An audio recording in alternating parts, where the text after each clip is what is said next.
Hi Year 9, this video should be nice and short. This is just looking at identifying different grammatical elements within a sentence. This is something that some of you found quite difficult on the term 5 work, week 4.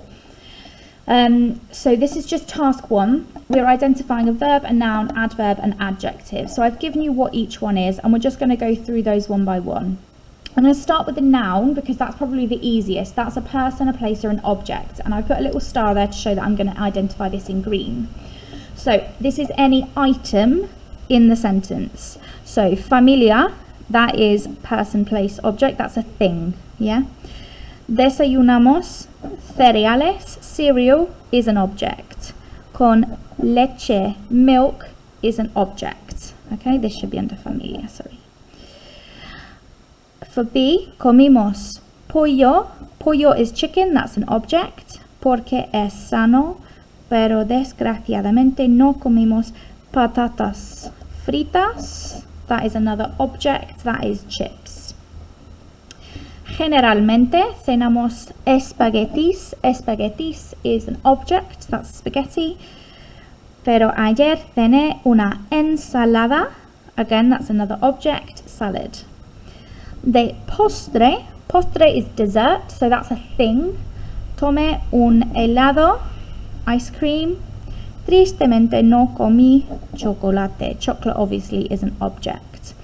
Now we don't have it on every single one, but every now and then you'll see you've got an un before it. If you've got an un before it, we know that means a something, so it has to be a noun if it says un blah blah blah blah blah.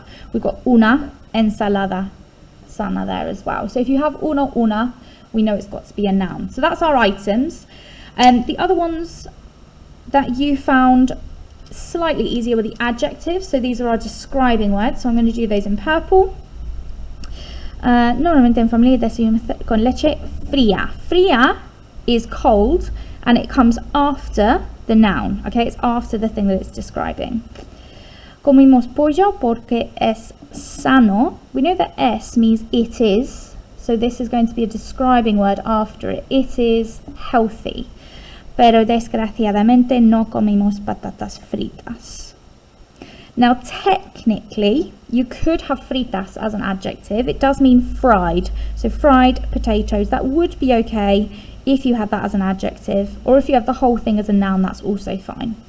Generalmente cenamos espaguetis, pero ayer cené una ensalada sana. So we know we've got that word healthy again in its feminine form. De postre tomé un helado delicioso. Remember, it's come after our noun here. We're describing our noun as delicious. Tristemente no comí chocolate. Now, these two were the ones that people tended to get a bit mixed up on. So a verb is the doing word, and an adverb describes the verb. So usually it ends with a li. So we're going to look at our verbs first, which I don't have a yellow, so I'm going to do it in pink. So this is any doing word, an action that we do. So desayunamos, we know it's got an amos on the end, so that's we do, and this is we have breakfast, yeah? So that's our doing word there. Comimos.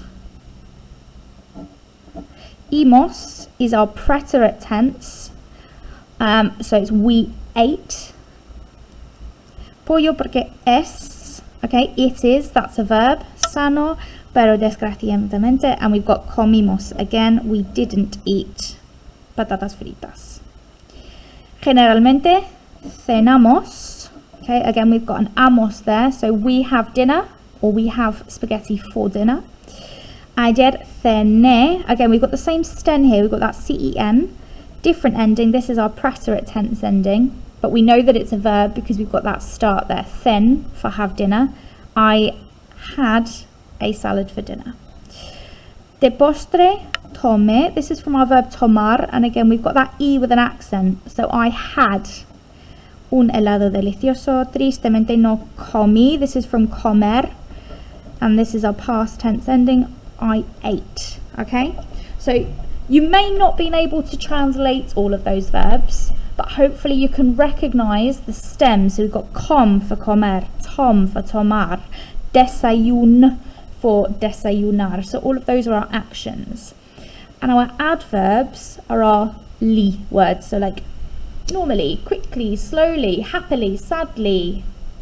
Okay, now this one we know that normalmente means normally, so we know that we can put that in blue. Now, when a word in English ends with ly, it usually ends with mente in Spanish. So we can use that to help us find the others. Desgraciadamente, unfortunately. Generalmente, generally. Tristemente, you might not have known this one is sadly. So you can see that all of those have got the mente, which is our li in English.